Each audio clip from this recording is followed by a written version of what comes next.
All right, I've just got to do some email work quick. It's me at a computer going like this. See like these guys are doing? That's what I'm about to be doing.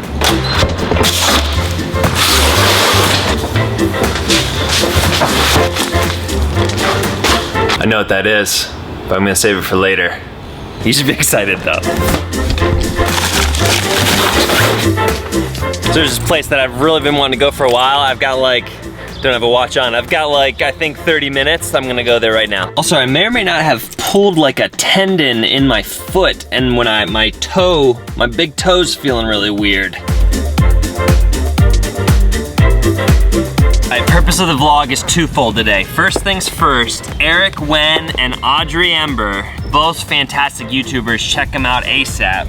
They put out a video today where Eric's interviewing Audrey about her channel grew by like 2,000 or 3,000 subscribers. In that interview, Eric told me in the comments, he's like, I didn't get to get into luck as much as I wanted to get into luck. The thing about luck is, there's a saying, luck favors the prepared. This is like a perfect case study of that. Audrey had been making videos for like, I think at least 8 months, if not longer, consistently. 2 videos per week, it's right in her cover photo. She had laid the foundation for when something like that happened, and it happens to everybody. Luck visits everybody. It's just we only hear about it from the prepared because they're the ones who get to capitalize on it and gain something from it. Even just the fact that like she had been honing her skill, honing her craft as a filmmaker so that she could get on the camera and be like, this is my reaction video. She had the whole format, like everything, all the foundation was laid, and I just absolutely love that. I have so much respect for Audrey. Eric is the man at analyzing situations like that. Go check out the video. I'm gonna link to it here and then also in the description. Thing number 2, I've been wanting to come to this skate park that got made like almost a year ago and just at least roll around. I don't know if you know this, I used to skate.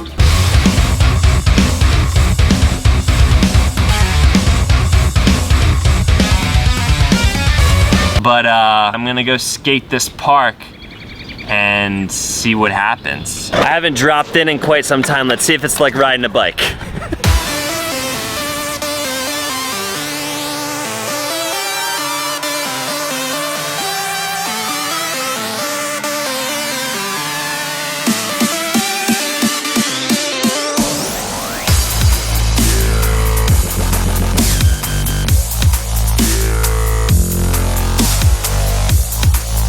Love this sport. When I was trying to learn how to drop in back in middle school, I kept on like not leaning forward far enough, so I would keep sliding out backwards because my front wheels would never hit the ramp. So the key was, if you commit, lean the whole way forward, and your front wheels hit that ramp, you're gonna be able to roll through. That's what it takes with vlogging. Committing, consistency, build that platform, prepare. That's the only way you can do it. You need that foundation. Let's do this. Let's do this.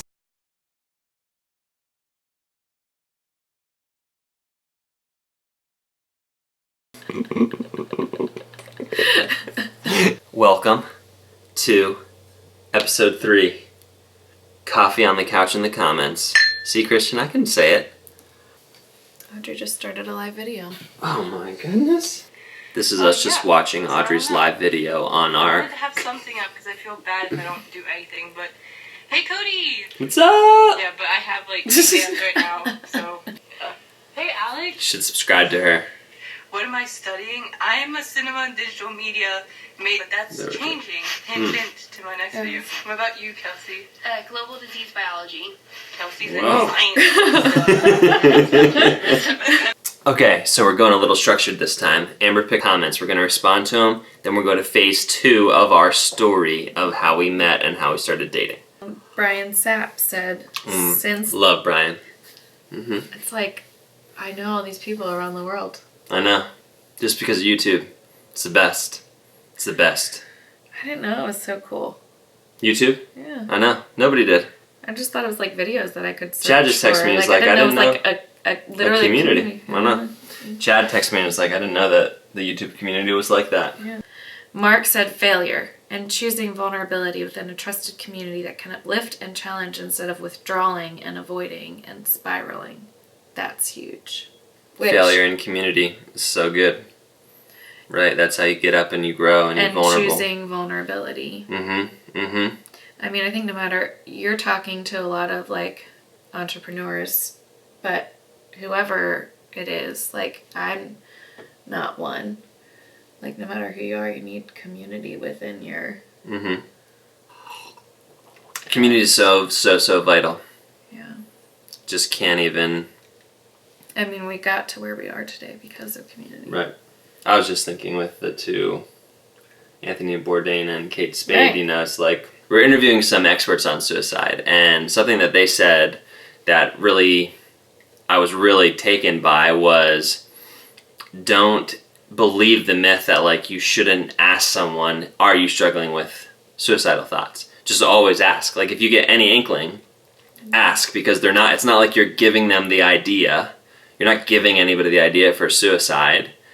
They're relieved that you finally brought it up and brought it out into the open. So Esprit just commented on, this was on Facebook, about those two high profile suicides, and the fact of the matter is there's way more suicides. It just, we hear about famous people, but how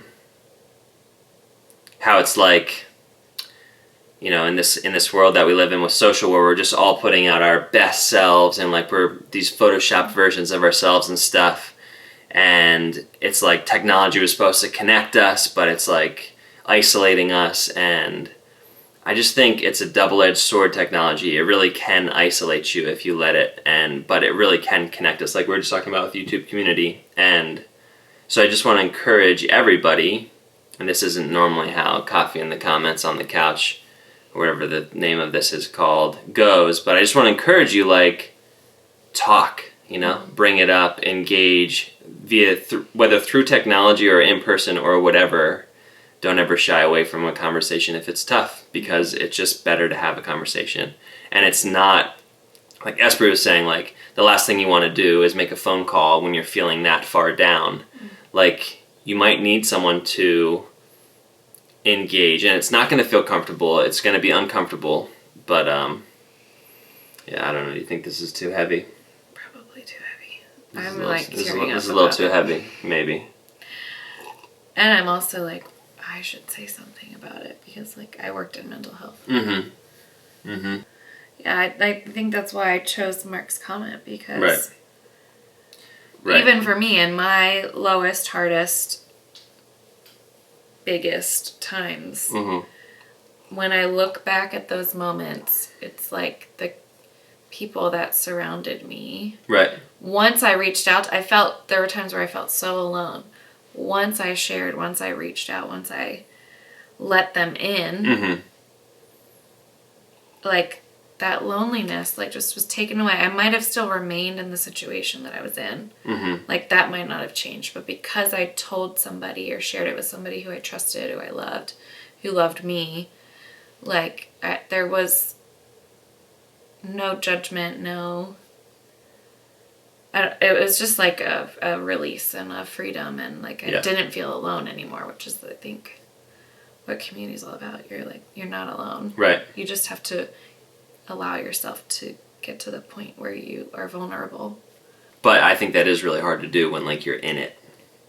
Oh yeah. So like if you're not in it, be on the lookout for someone who you think might be in it, and then ask them.